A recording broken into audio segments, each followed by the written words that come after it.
ඔයාගේ Dio bike එකේ චැසිය ඇදයිද කියලා ඔයාටම බලා ගන්න පුළුවන් ටිප්ස් 6ක් අරගෙන තමයි ආවේ අද. ඉනර් පැනල් එකයි ග්‍රැබ් හැන්ඩල් එකයි අතර දුර අඟල් 44යි. ඉනර් පැනල් එකයි සීට් එකයි අතර දුර අඟල් 10යි. ලෝ කවුල් එකයි මඩ් ගාඩ් එකේ පිටුපස කොටසයි අතරට ඔයාගේ ඇඟිලි ටික දාන්න පුළුවන් වෙන්න ඕනේ. ස්පේස් එක තියෙන්න ඕනේ.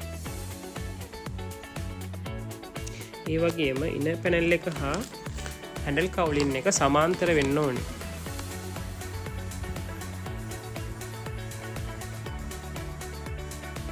ඒ වගේම ටයර් එකයි පොළවයි අතර ග්‍රවුන්ඩ් ක්ලියරන්ස් එක සාමාන්‍යයෙන් අඟල් 1.5ක් වගේ වෙන්න ඕනේ.